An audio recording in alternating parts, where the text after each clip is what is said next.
Because the children were not helpless, the grandparents had taught them well. Children of humanity. The testing chamber contained machines that probed neural pathways, scanned DNA, and attempted to override emotional responses. The Threx expected fear. Instead, they found defiance. Benji insulted the examiners until one nearly snapped a claw. Nita began memorizing control panel sequences, quietly plotting escape. Maisie pretended to be scared, then stole a tool from a distracted guard and hid it in her sleeve. By the end of the second day, the Threx overseers filed reports that all 72 human subjects were disturbingly resistant to psychological manipulation and displayed unexpected problem-solving aggression. Varukesh read the reports with annoyance. His assistant asked, "Commander, should we increase sedation?" "No," Varukesh replied. "Human juveniles are overrated. Their lineage is biologically unimpressive. Their guardians will do nothing." He would come to regret those words. The Fury arrives. The Grey Fury dropped out of FTL space near a Threx dreadnought the size of a small city. Inside the cockpit, Admiral Alvarez whistled. "Big target." Helen Carter cracked her knuckles. "Big mistake." Dr. O'Malley initiated a power rerouting sequence the Threx had no countermeasure for because no sane engineer would ever attempt it. The Grey Fury lit up like a star and accelerated toward the dreadnought. Grandparents do not go quietly. They go loudly, violently, and with purpose. Assault on the dreadnought. The Threx saw the incoming vessel and scrambled fighters, but the grandparents fought like legends. Alvarez piloted with the reflexes of a man who had once dodged missiles for a living. Helen Carter manned the guns, hitting targets with surgical precision. Dr. O'Malley executed impossible maneuvers by manually adjusting gravity fields. They carved a hole directly through the dreadnought's hull and crash-landed in a corridor. Alarms blared. Threx guards surrounded the wreckage. Helen Carter kicked open the ship's hatch, shotgun on her shoulder. She spat onto the deck. "Where are our kids?" The firefight echoed across the dreadnought. The children break free. The moment the ship hit the dreadnought, the vessel shuddered violently. Klaxons blared. Benji grinned. "That's Grandpa." Nita cracked the stolen tool against her containment sphere's weak point. Maisie disabled the restraint system using the code she memorized. The children escaped containment faster than the Threx security protocols could activate.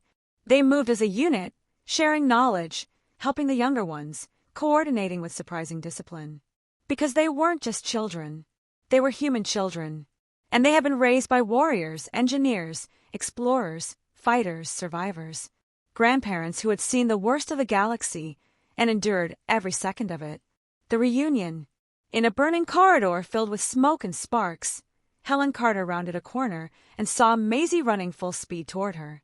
"Grandma!" Helen dropped her weapon and caught the girl in her arms.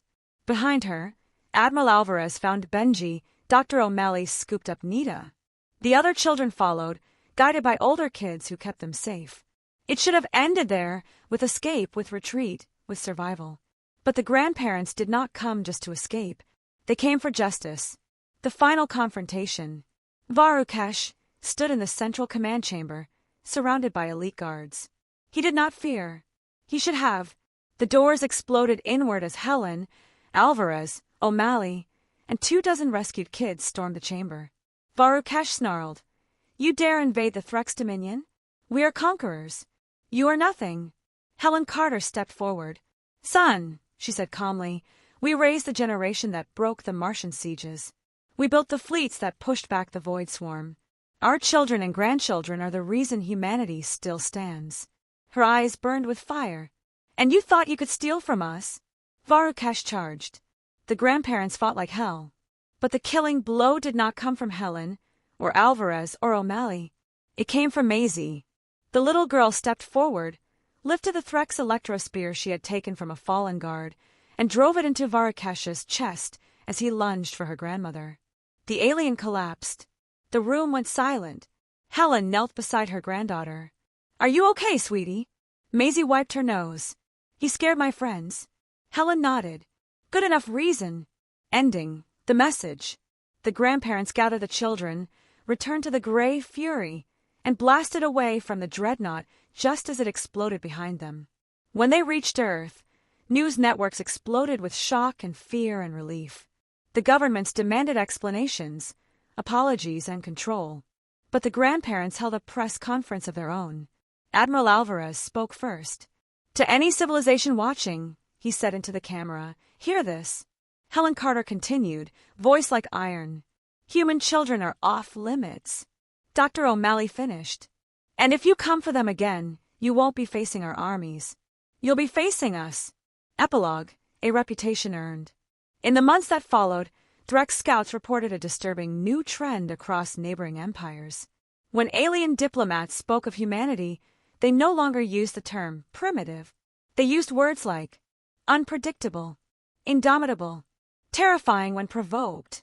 And they whispered a new warning, a phrase etched into galactic memory. Never anger the grandparents of Earth. Because the Threx Dominion had learned the truth too late. Humans are dangerous. Their children are precious. And their grandparents, they are the most fearsome force in the galaxy. Asterisk, asterisk.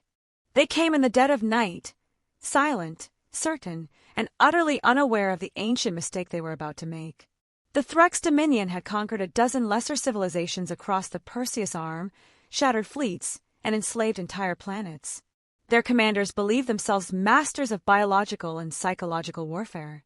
They believed humans were primitive, slow to adapt, and emotionally weak. They believed the rumors about humanity's ferocity were exaggerated at best, propaganda at worst. They believed a great many things. But belief has never saved a fool. The abductions began on a Tuesday. On the outskirts of Montana, beneath rugged peaks and cold starlight, a Threx raiding craft slipped into the atmosphere. It targeted rural towns, quiet, distant, unmonitored, places where the absence of a few children might not immediately trigger planetary alarms. The mission was simple: capture specimens of juvenile Homo sapiens, remove them for study, and test their potential usage as biological leverage in future war campaigns. To the Threx, it was routine. To humanity, it was personal. Beginning, the taking. 8-year-old Maisie Carter was the first to disappear. She'd been asleep in her grandmother's farmhouse, wrapped in quilts that smelled of lavender and wood smoke. Her grandmother, Helen Carter, a retired Marine Corps drill sergeant and volunteer search and rescue hiker, slept lightly as always. But even Helen did not hear the humming pulse of the tractor beam that lifted her granddaughter through the ceiling without disturbing a single piece of dust. In Colorado, Benji Alvarez, age 10, vanished right out of his tent during a father-son camping trip. His father woke to an empty sleeping bag and a circle of singed pine needles on the ground. In Alaska, 12-year-old Nita O'Malley was taken from her sled. Across the continent, a total of 72 children vanished in a single night. And the Threx Dominion, arrogant and assured in their technological superiority, flew home believing the operation a complete success. Back on Earth, however, the grandparents began to move. The first warning: General Helen Carter called the police, then the state troopers, then the FBI. But she didn't stop there. She called old friends, friends who did not appear in government directories, friends who answered the phone with nothing but a code word. She called people who owed her favors. Within 12 hours, a private encrypted channel known only to a handful of retired operatives lit up like a Christmas tree. There were other calls, too. Benji's grandfather, Admiral Ramon Alvarez, Red, who once commanded the Pacific Fleet. Nita's grandmother, Dr. Suri O'Malley, a former aerospace engineer who had, quietly, helped write the propulsion equations for the first military-grade Luna interceptors. As the grandparents contacted one another, the pattern grew clear. This was not one missing child. This was an attack, and to harm the grandchildren of humanity's most stubborn, battle-hardened, ingenious survivors, that was not an attack. That was a declaration of war. The abducted children. The children awoke, inside a sterile metallic room shaped like a hexagon, each in a floating containment sphere. They could see one another, hear one another, yet none could move. A creature entered, 7 feet tall, multi-jointed limbs, skin like petrified charcoal, eyes like vertical slits glowing acid green. "I am Varukesh," the alien announced, voice rumbling from a translator disc. "You are property of the Threx Dominion. You will be studied. You will be conditioned. Obey, and you will not be harmed." Maisie Carter frowned at him. Benji glared. Nita spat at the glass. Farukesh did not understand that human children, especially ones with grandparents like theirs, were not raised to be compliant. Middle, the grandparents gather. 3 days passed. Governments argued. Intelligence agencies scrambled. Military divisions proposed action plans, filled with bureaucratic hesitation. The grandparents did not hesitate. Helen Carter gathered them at an old airfield once used by Black Ops units. Aircraft that had been decommissioned decades ago were uncovered under tarps and dust. Some still ran. Dr. O'Malley arrived carrying schematics for a long-abandoned prototype Starship engine, one she had built in secret since her retirement. Admiral Alvarez brought satellite interception access codes he had forgotten to delete. The grandparents were old, yes, gray-haired, slower, filled with arthritis and memories. But old does not mean weak. Old means experienced. Old means dangerous. And old means you have lived long enough to know exactly what you are willing to do when someone threatens the people you love. The Grandparents' Alliance. Within 48 hours, the group had hijacked orbital tracking systems, pinpointed the trajectory of the alien craft, retrieved the buried off-the-books Starship hull, installed Dr. O'Malley's prototype drive, armed the ship with weapons that officially never existed. They named the vessel the Grey Fury. When a young intelligence officer tried to halt the launch, citing treaties, international law, and unsafe operation of classified equipment, Helen Carter lifted him by the collar. "My granddaughter is out there," she growled. "Either help us, or go home and practice explaining to your mother why you let 72 children die." The officer saluted. The Grey Fury launched. With a roar that rattled mountains and peeled clouds from the sky, the ship tore into orbit, then vanished into the deep dark. Aboard the Threx dreadnought, the abducted children were marched through cold metallic corridors toward a training chamber. Varukesh explained the process. You will be tested for psychic resilience, biological adaptability, and pain tolerance. Your species is primitive but promising. With conditioning, you may become useful. Nita whispered, "This guy is so dead." Benji nodded.